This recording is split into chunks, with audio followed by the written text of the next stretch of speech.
The final passenger tally always matters on a midnight water crossing, especially when the numbers refuse to make logical sense. It is a very simple maritime rule that a ferry must never arrive with more living souls on board than departed the mainland dock.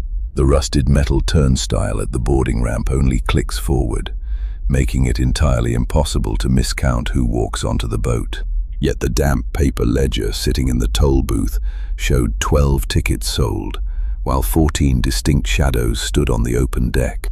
The thick sea fog pressing against the cabin glass seemed to swallow the ambient light coming from the scattered overhead yellow bulbs. Water dripped slowly from the overhead lifeboats, pooling into cold, dark puddles that reflected nothing of the people standing nearby. No one spoke or moved as the massive diesel engines rumbled beneath the steel floorboards, shaking the cold water off the thick railings. The icy ocean eagerly swallowed every small sound. A solitary white seagull lay dead near the bow, its pale wings completely plastered to the wet green paint by the bitter autumn rain. Whoever those extra 2 people were, they had not paid for a passage, and they definitely did not belong among the quiet, paying travelers. Wade had worked the late shift on the Pine Island crossing for 7 years, learning to endure the bitter November coastal temperatures. He wore a faded thermal jacket smelling strongly of old engine grease and stale black coffee from the dented thermos he kept in his bag. His nightly routine involved securing the rusted iron vehicle chains, swabbing the upper observation deck, and checking the safety valves. The small coastal town of Bishop County depended entirely on this vessel for mail, medical supplies, and transport across the deep strait. Tonight the vehicle deck was completely empty, leaving only the dozen foot passengers seeking shelter in the poorly heated seating cabin. Wade rubbed his numb hands together, feeling the rough calluses scrape as he walked the perimeter of the swaying lower wooden deck.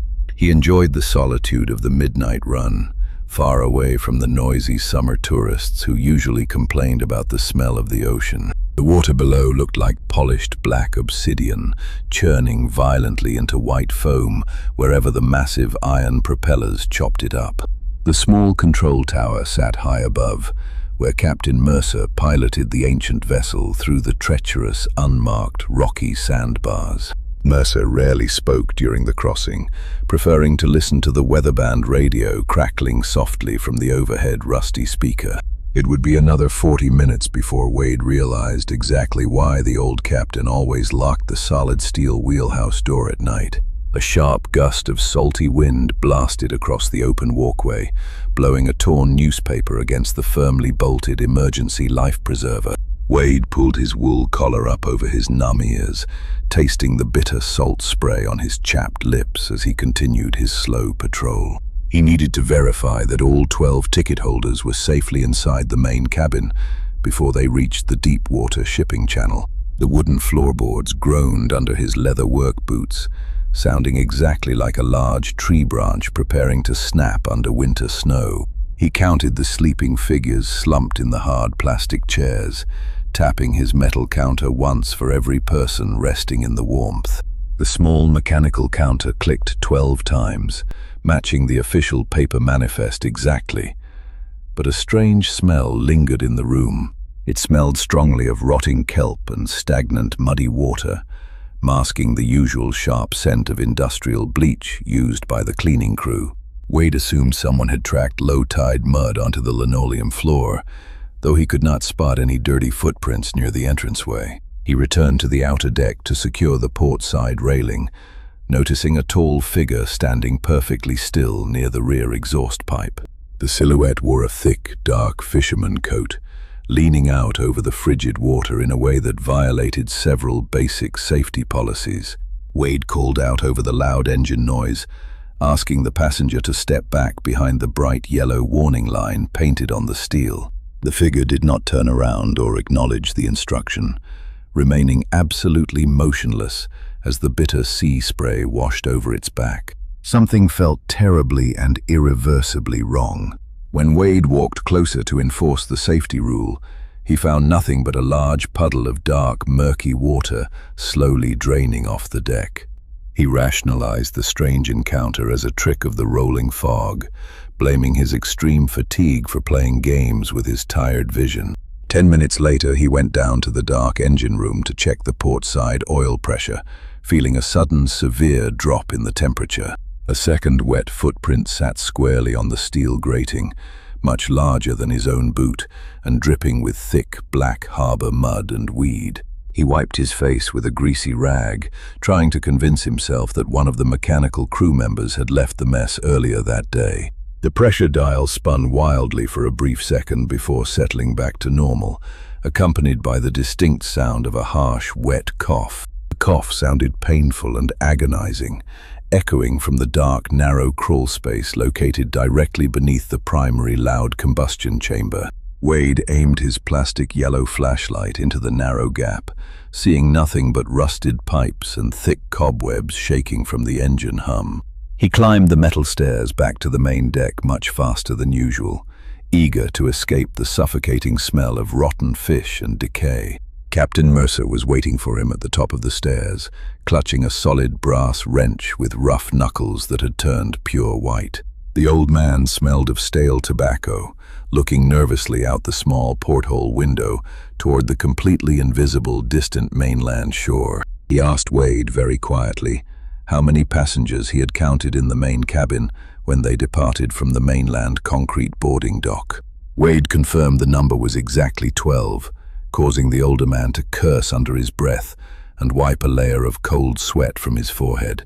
Mercer explained that on certain nights in late autumn, the freezing fog carries things that lost their way in the deep, treacherous channels. He warned Wade never to engage with anyone standing outside the heated cabin, no matter how much they begged for assistance or direction. The rule was incredibly simple, though breaking it would invite a consequence neither of them wanted to face on the open, freezing ocean. The rule stated that a deckhand must never look directly at the face of a passenger missing from the original shore manifest, or take their ticket. If they offer a damp slip of paper, the crew must simply walk away and pretend they did not see them standing in the bitter coastal wind. They only gain power when the living acknowledge their presence. Wade nodded slowly, thinking the old captain had simply spent too many isolated years navigating the lonely waters of the Pacific Northwest. He returned to the passenger lounge to brew fresh coffee, hoping the hot, bitter liquid would warm his shaking hands and settle his tight stomach. It would take only 15 minutes for him to understand that the old man was not suffering from any form of paranoid maritime delusion. The solid metal door to the outside deck rattled violently in its frame, pushed by a wind that seemed to blow from all directions at once. Through the reinforced glass window, Wade saw 3 tall figures standing perfectly still near the exterior painted life jacket storage bin. They wore outdated formal clothing completely soaked through with dark water, clinging to their thin frames in the bitter autumn chill. Water poured constantly from their hanging sleeves, forming large, dark pools on the deck that refused to drain away with the rolling waves. One of them slowly raised a pale hand, holding a torn piece of soggy yellow paper against the thick glass of the passenger cabin window. Wade backed away from the door, his heart hammering against his ribs as he realized the yellow paper matched the ferry company tickets.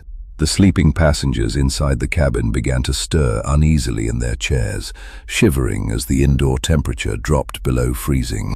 A thick layer of white frost rapidly formed across the inside of the cabin windows, completely isolating them from the dark outside world. The overhead lights flickered frantically before dying altogether, plunging the small room into absolute darkness for several long seconds.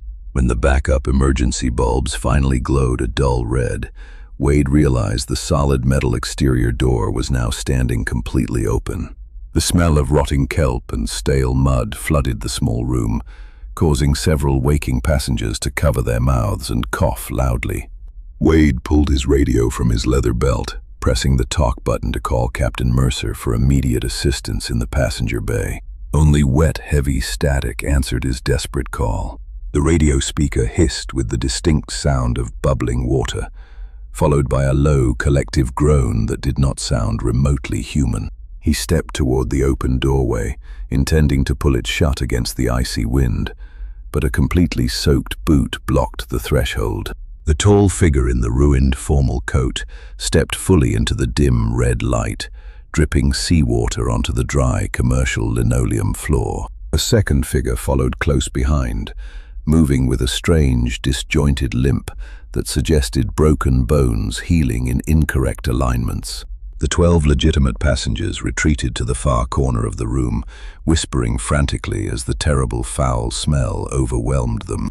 Wade kept his eyes firmly fixed on their ruined, muddy boots, desperately repeating the strict rule from the old captain in his racing, panicked mind. He reminded himself to ignore their faces, and whatever happened, to refuse the small, damp tickets they were holding in their pale, numb hands. He tried to walk past them to reach the steel door handle, feeling the incredible, unnatural cold radiating from their soaked, thick coats. One of the legitimate passengers, an older woman traveling alone, began to sob quietly as the temperature continued to plummet rapidly. The taller figure stopped moving, extending its pale, swollen hand directly toward Wade with a crumpled piece of ancient, damp yellow paper. The town of Bishop County has always kept quiet about the terrible events that occurred during the great shipping strike of 50 years ago. Back then, the original Pine Island Ferry Company faced complete financial ruin if they failed to deliver their cargo on the regular schedule. When an outbreak of a highly contagious lung fever swept through a poor immigrant family traveling on the late boat, the crew panicked badly. A port quarantine would have permanently halted the profitable freight operations, costing the wealthy owners their entire maritime fortune. The ship log simply stated that 14 passengers had tragically fallen overboard during a sudden violent storm in the deep water channel. Nobody in the town ever spoke about how 14 people could simultaneously fall over a solid iron railing designed exactly to prevent accidents. The locals knew the desperate crew had forced the sick family off the rear loading ramp at gunpoint, leaving them to drown in the freezing dark. Now they return whenever the autumn fog rolls thick enough to hide the island, searching for the passage they were violently denied long ago. They cannot find rest until their damp, torn tickets are finally collected by a uniformed member of the wealthy ferry company working crew. The terrible tragedy was a carefully buried secret. Wade knew none of this history, understanding only that taking the paper meant accepting whatever curse tied these drowned things to the boat. He squeezed his eyes tightly shut, turning his head away as the swollen hand pushed the damp yellow ticket directly against his thermal jacket. The icy moisture seeped instantly through his winter clothing, burning his skin like dry ice pressed firmly against his shaking chest. The figure made a horrible, wet, rattling noise in its ruined throat, a sound of absolute despair mixed with 50 years of quiet ocean rage. It was a miserable sound that would completely guarantee Wade never slept properly for the lonely remainder of his frightened adult life. The older woman in the corner screamed as the second drowned figure stepped forward, reaching out to touch her warm, shaking shoulder. Wade panicked at the sound of the frightened woman, instinctively raising his plastic flashlight to strike the closest soaking wet intruder. The solid casing smashed hard against a frigid, damp shoulder, causing the tall, drowned figure to stumble backward onto the wet deck. In the chaotic, desperate movement, the yellow paper ticket slipped from the pale hand and stuck cleanly to the wet fabric of his thick glove. He flinched, looking down at his hand to brush the foul object away, completely forgetting the most important instruction from the old captain. As he raised his head, his wide, panicked eyes locked directly onto the pale, bloated face of the passenger, standing just inches from his nose. The most important rule of the crossing was finally broken. The face looking back at him possessed no eyes, only deep, empty black hollows filled entirely with shifting grey sand and crawling green weed. The jaw hung completely slack, pouring a steady stream of frigid seawater onto the collar of the ruined, ancient formal fisherman coat. A tremendous blast of icy wind shattered the remaining cabin windows, sending dangerous shards of thick glass flying across the dark red room. The 12 living passengers dropped to the wet linoleum floor, covering their heads as the terrible smell of ocean decay filled their lungs. Wade stood completely paralyzed, unable to look away from the hollow, empty eye sockets of the terrible, drowned thing claiming his eternal soul. The creature stepped closer, placing its frigid, wet hands on both sides of his face, transferring decades of suffering directly into his mind. He felt his own lungs rapidly filling with cold, salty water, choking desperately as the dim emergency lights flickered out for the final time. The massive ferry engines died completely, leaving the metal vessel drifting silently in the endless, deep, black waters of the treacherous strait. When the morning relief crew finally located the drifting ferry just off the rocky coast of Pine Island, they found the cabins completely empty. The official police report stated that a tragic mechanical failure had caused all 13 people on board to simply vanish from the stranded ship. Captain Mercer was eventually found locked safely inside his wheelhouse, refusing to speak a single word to the confused local rescue officers. The old man simply sat in his leather chair, staring blankly at the 14 damp yellow tickets resting neatly on his metal control console. Now, whenever the deep autumn fog rolls across the water, the deckhands always make sure to count 15 wet shadows standing on the rear deck.